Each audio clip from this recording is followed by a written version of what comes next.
Hi guys, welcome back to my YouTube channel. It's Sean here, dan di video kali ini aku ingin berbagi pengalaman kepada kalian.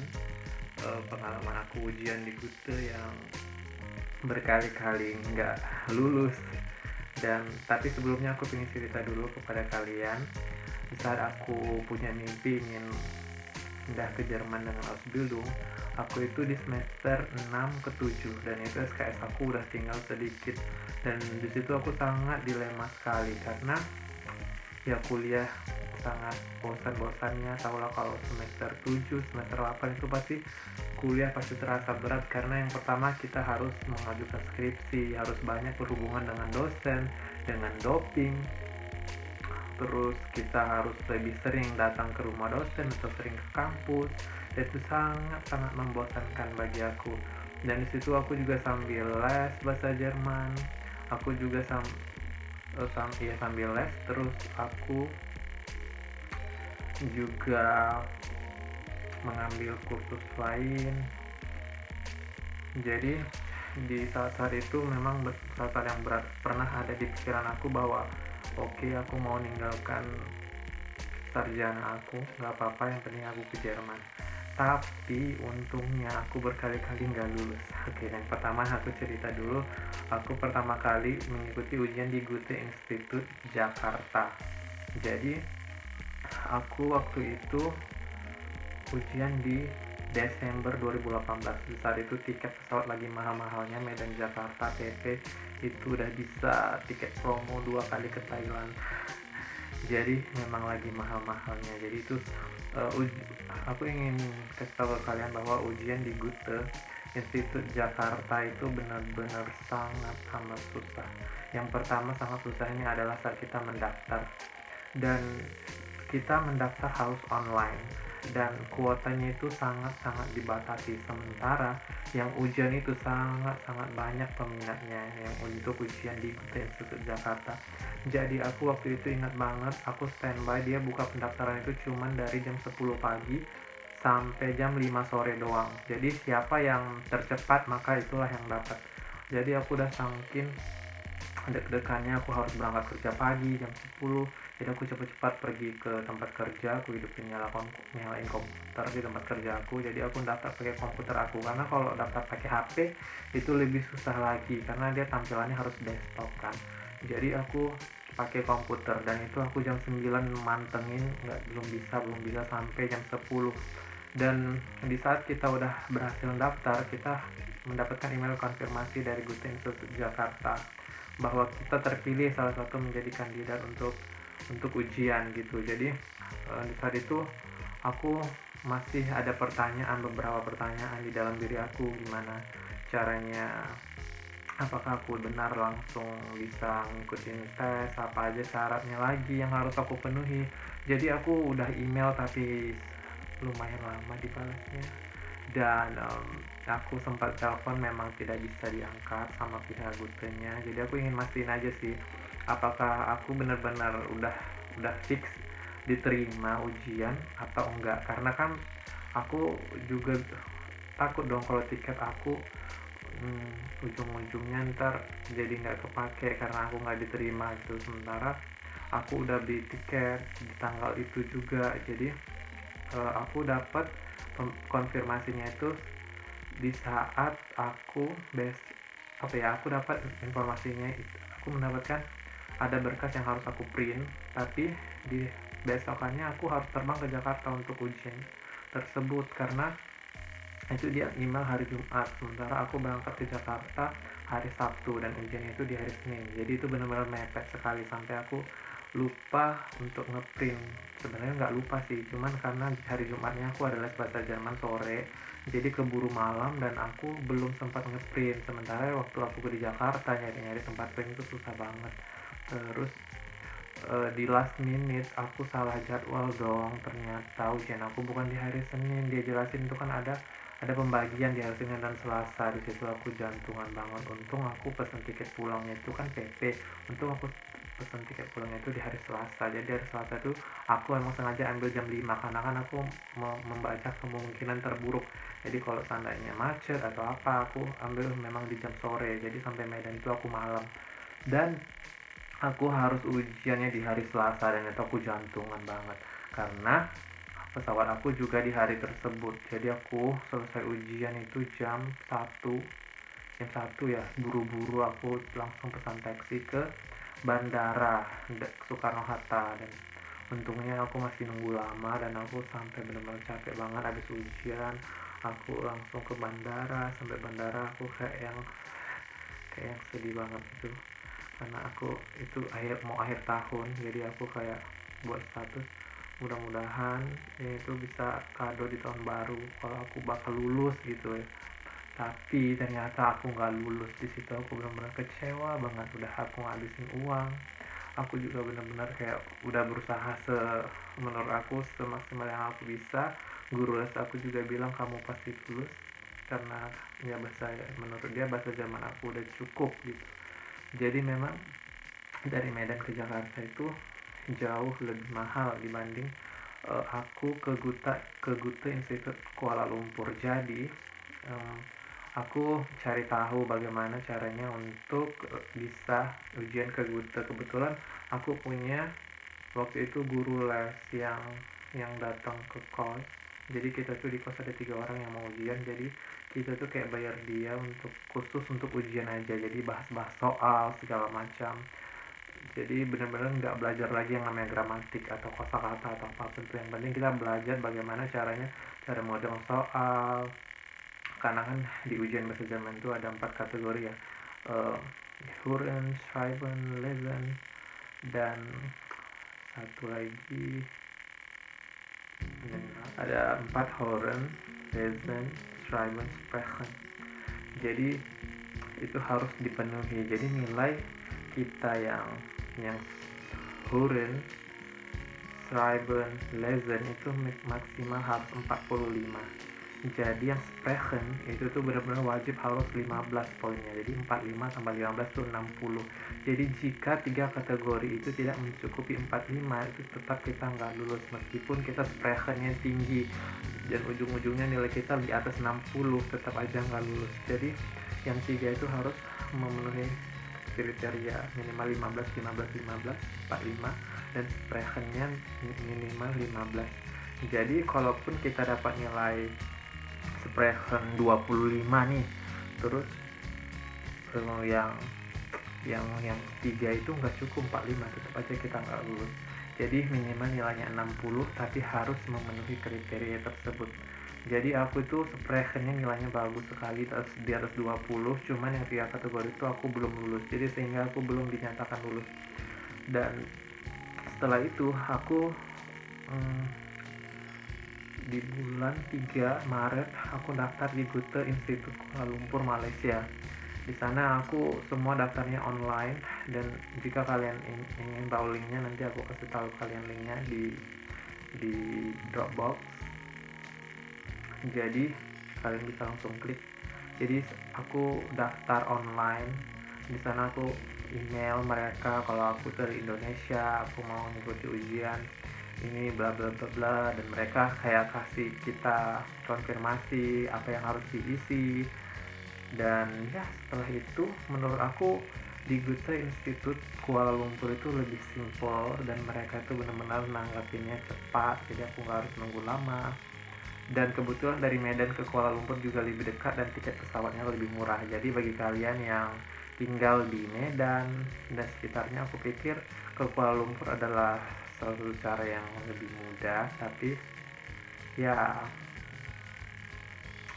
kalian aku tiket pesawat lebih murah dan tempat tinggalnya juga lebih murah. Jadi di Kuala Lumpur tuh banyak sekali hotel-hotel murah yang bisa kalian langsung pesan dari sekarang ada aplikasi apapun yang bisa langsung kalian pesan. Jadi di sana itu menurut aku juga aman negaranya, tidak banyak keributan, tidak banyak kejahatan.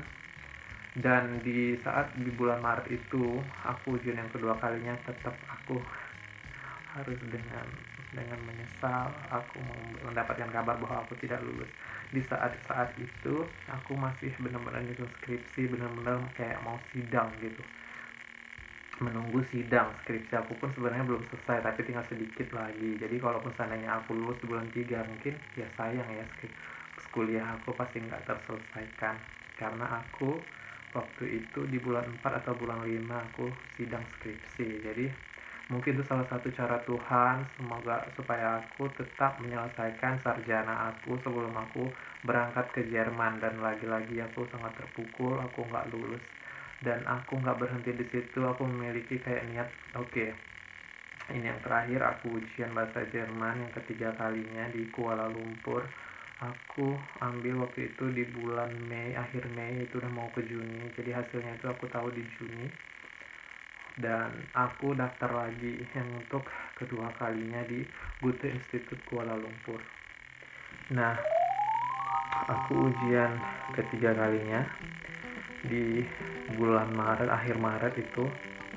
Jadi aku benar-benar kayak udahlah, aku pasrah aja sama Tuhan. Kalau memang aku nggak lulus lagi yang untuk ketiga kalinya, ya mungkin aku memang gak harus ke Jerman gitu. Aku kayak udah kayak hopeless. Cuman aku berharap yang terbaik aja apapun itu hasilnya. Semoga aku nggak apa ya, aku berharap aku nggak expect lebih gitu dari hasil ujian aku, karena aku nggak mau sakit hati lagi. Aku berharap kalaupun aku nggak lulus, mudah-mudahan Tuhan kasih aku apa ya, kasih aku kekuatan. Semoga aku nggak stres gitu, semoga aku nggak kecewa. Jadi ya mudah-mudahan lulus dengan hasil nilai yang pas-pasan pun ya nggak apa-apa gitu, yang penting aku lulus. Tapi aku juga berdoa semoga kalau aku nggak lulus aku tetap kuat, aku nggak stres gitu.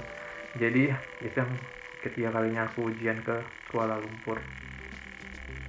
Oh tapi aku ingin cerita dulu yang ujian kedua itu waktu Kuala Lumpur tuh memang sih aku nggak kayak 100% ready ya, karena dari awalnya kita udah merencanakan liburan dulu sebelum ujian. Jadi waktu itu kita terbang dulu ke Pineng. Jadi aku punya teman di Pineng.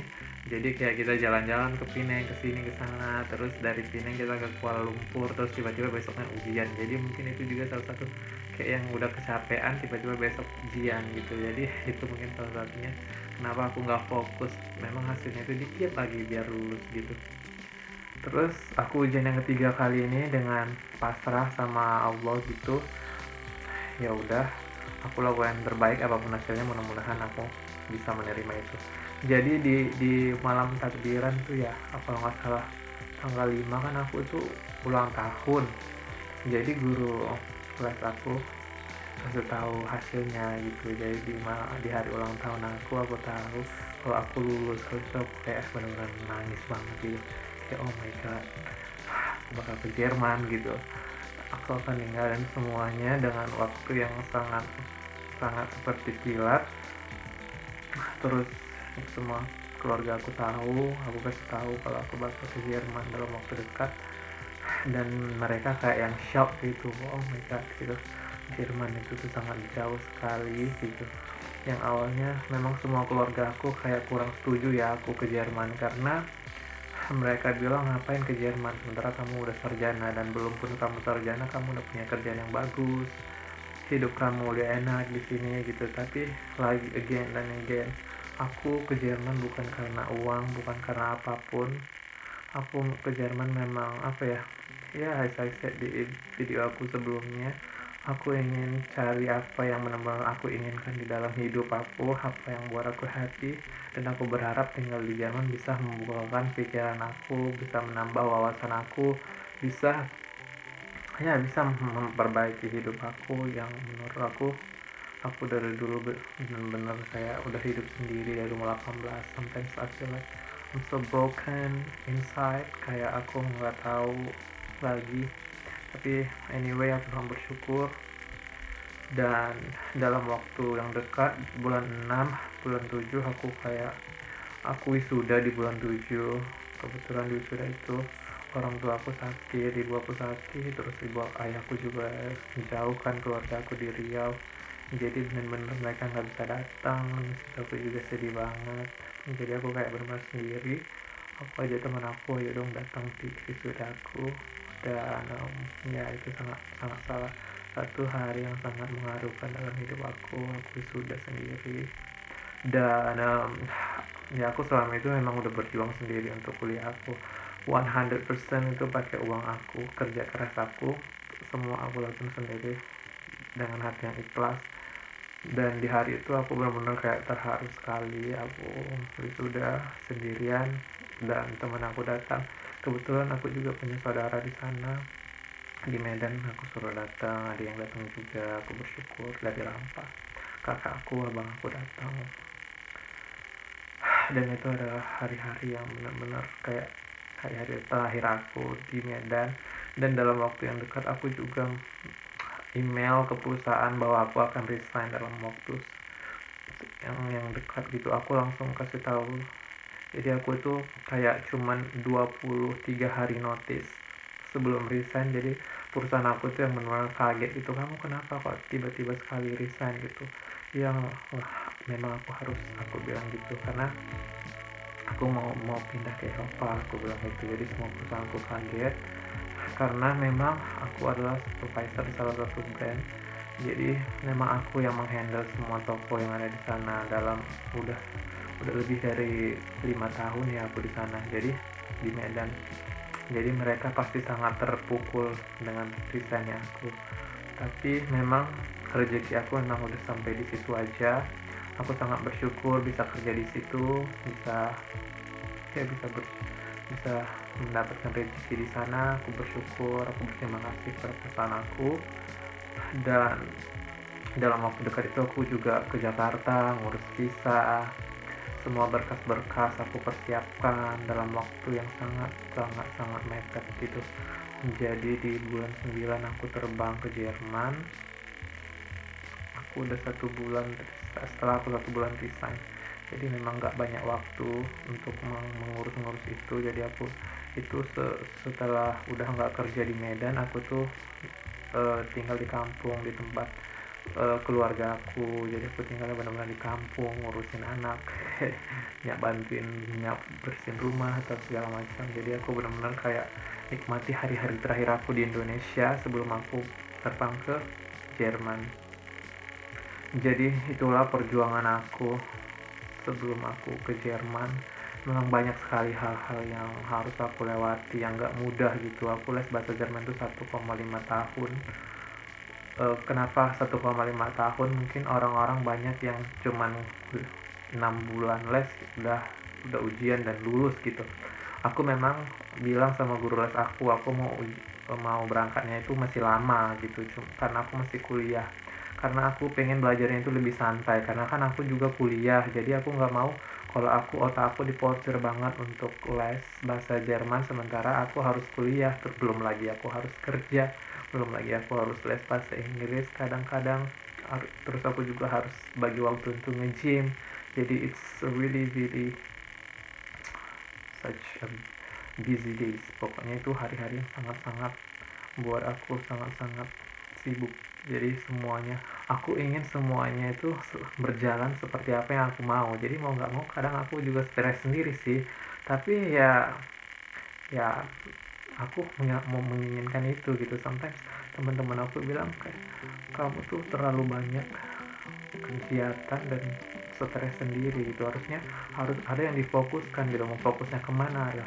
Aku memang fokusnya pengen fokus ke semuanya gitu. Jadi semuanya ingin aku fokuskan karena memang aku pengen semuanya itu selesai dalam target aku. Dan tanpa aku pikiri aku benar-benar orang yang determined atau benar-benar orang yang jika aku ingin sesuatu aku harus mendapatkan itu gitu. Jadi aku benar-benar orang yang gigih gitu menurut aku. Jadi jika kalian juga yang sekarang masih kerja, kalian punya mimpi, kalian masih banyak mengeluh juga, ya mengeluh itu wajar. Cuman kalian harus percaya bahwa pada akhirnya orang cuma tahu nama kalian, tapi orang nggak tahu apa yang kalian jalanin. Orang melihat apa yang kalian lakukan, tapi mereka tidak tahu bagaimana kalian melalui semua itu. Jadi apapun kata orang, meskipun orang nggak support kalian dengan apa yang kalian lakukan sekarang, kalian harus percaya pada diri kalian bahwa satu-satunya orang yang bisa mencapai goal yang apa yang kalian mau adalah diri kalian sendiri. Jadi satu-satunya orang yang memberhentikan kalian dari mimpi kalian adalah diri kalian sendiri. Jadi tetap percaya kepada diri kalian sendiri, keep going, you'll be unstoppable. Kalian pasti tidak akan bisa dihentikan gitu. Jadi kalian harus tetap percaya kepada diri kalian sendiri bahwa kalian bisa menjadi apa yang kalian mau. Semoga kalian semua terinspirasi dari video ini, tetap semangat dan semoga kalian semua sukses. Amin. Dan itu aja yang ingin aku sampaikan dari video ini. Kalau kalian suka jangan lupa hit big thumbs up dan subscribe, dan kalian juga bisa komen kalian mau tahu apa lagi dari aku. Semoga aku bisa ada waktu untuk buat video selanjutnya. Dan terima kasih udah support channel ini. Sampai jumpa di video aku berikutnya guys. Bye.